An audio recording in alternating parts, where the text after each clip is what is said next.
안녕하세요. 안녕하세요. 예, 저는 한양대학교 병원 신경과에서 주로 뇌졸중과 두통, 어지럼증을 보고 있는 김현영 교수입니다. 저는 한양대학병원에서 같은 질환을 보고 있는 김영서 교수라고 합니다. 오늘은 뇌졸중에 대해서 아주 기본적인 상식들을 여러분들께 말씀드리도록 하겠습니다. 뇌졸중이란 어떤 질환인지 먼저 한번 들어보도록 하겠습니다. 뇌졸중은 다른 말로 뇌혈관 질환입니다. 그래서 뇌혈관이 터지거나 아니면 막혀서 생긴 질환을 뇌졸중이라고 부르고요. 뇌혈관이 막히면 뇌경색, 뇌혈관이 터지면 뇌출혈. 그래서 뇌경색과 뇌출혈을 모두 합해서 뇌졸중이라고 부릅니다. 그래서 이 두 가지가 겉으로 보기엔 거의 비슷하기 때문에요.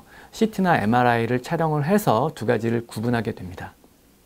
예, 그러면 뇌졸중의 증상과 비슷한 다른 질환들이 있을 것 같은데요. 어떤 질환이 있을까요? 예, 많은 질환들이 뇌졸중과 비슷한 증상을 유발시킬 수 있습니다. 뇌졸중의 대표 증상을 보면은 주로 이제 한쪽 팔다리에 힘이 없어지는 편마비나 아니면 이제 한쪽 얼굴이 갑자기 움직이지 않는 안면마비 같은 것들이 있을 수 있고 말이 어눌하든지 그 다음에 생각대로 나오지 않는 언어장애 등이 있을 수가 있습니다.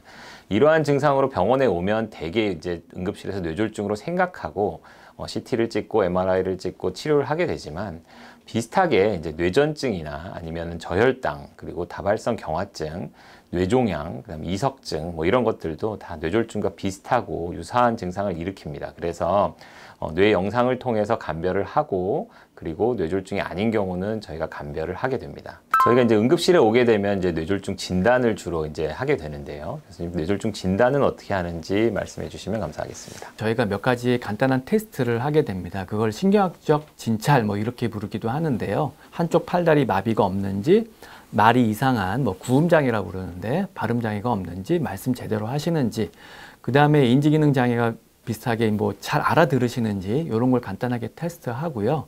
그 다음에 뇌졸중이 정말 의심된다. 그러면 CT나 MRI를 바로 촬영하게 됩니다. 그러면 그것이 뇌졸중인지 바로 확인할 수가 있고요. 그러면 뇌졸중을 본인 스스로, 환자 스스로 자가 진단할 수 있는 방법이 혹시 있을까요?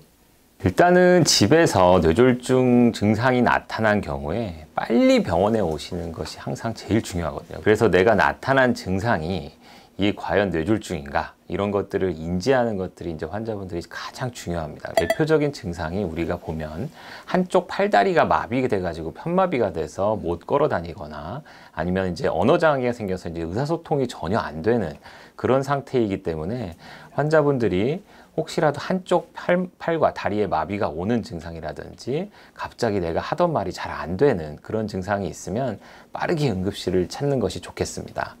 교수님, 그러면 뇌졸중 치료는 과연 이제 어떻게 하는지, 응급실에 도착하면 어떤 치료를 받게 되는지 말씀해 주시면 감사하겠습니다. 빨리 올수록 좋습니다. 그래서 응급실에 빨리 오셔서 빨리 진단을 하고 빨리 치료를 시작하는 게 좋은데요. 일단 첫 번째 뇌경색의 경우에는 응급실에 오시면 일단 뇌경색이 있는지 뇌영상 CT나 MRI를 먼저 촬영한 다음에 혈관이 정말 막혔다고 판단되면 혈전용해제를 사용합니다. 그 혈전용해제는 처음에는 정맥을 통해서 우리 흔히 알고 있는 링결 맞는다고 그러잖아요. 이렇게 정맥 주사를 통해서 혈전용해제를 투여를 하고요. 그리고 뇌졸중이 발생하고 나서 12시간 내지 24시간 이전의 경우에는 큰 혈관이 막혔다고 판단되면 직접 동맥을 통해 들어가서 혈전 제거술을 합니다. 그래서 혈전 제거술은 그 혈관을 직접 보면서 하는 그 시술이 되겠습니다. 이 두 가지가 뇌경색이 있어서 가장 중요한 응급치료법이라고 할 수가 있고요. 뇌출혈의 경우에는 뇌출혈의 크기라든지 정도에 따라서 달라지게 되는데요.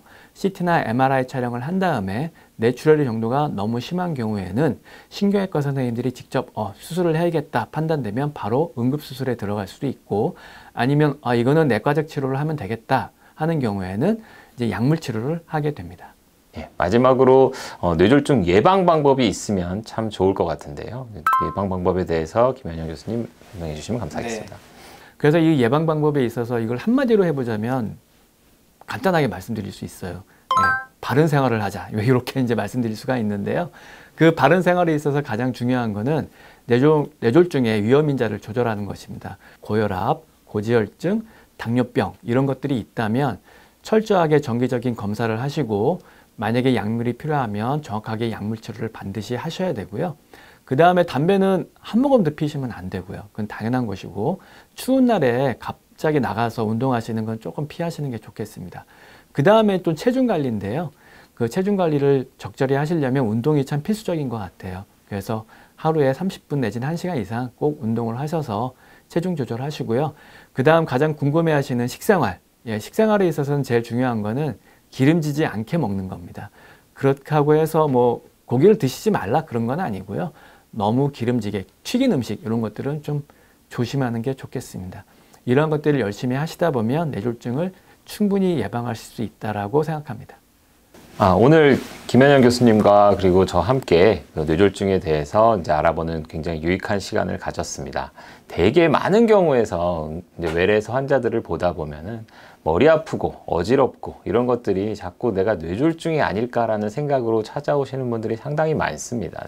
그런데 굉장히 많은 경우에서 뇌졸중과는 상관이 없거든요. 그러니까 정말 극심한 통증이 있는 경우들을 제외하고는 대부분이 뇌졸중과는 상관이 없는 경우들이 많아서 걸어다니면서 나 머리 아프다라고 얘기하시는 분들은 대개 뇌졸중이 아니니까 너무 걱정하지 마시고 혈관이 막히고 그 다음에 부푼다고 해서 머리가 아프고 어지러운 경우는 없기 때문에 그런 것들을 자꾸 뇌졸중이랑 연관시켜서 너무 고민하거나 너무 스트레스 받아서 더 머리가 아파지는 일은 없었으면 좋겠습니다. 교수님 마지막으로 한마디 해주시죠. 네, 무지하게 많이 듣는 질문인데요. 코로나 백신을 맞아야 되느냐? 특히 뇌졸중이 있으셨다면 코로나 백신을 맞으셔야 돼요. 그 이유는 코로나 바이러스에 걸려서 감염증이 생기시면 그 코로나 자체가 뇌졸중을 굉장히 잘 일으킵니다. 백신보다 훨씬 무서워요. 그러니까 부스터샷도 꼭 챙겨서 맞으시기 바랍니다. 네. 감사합니다.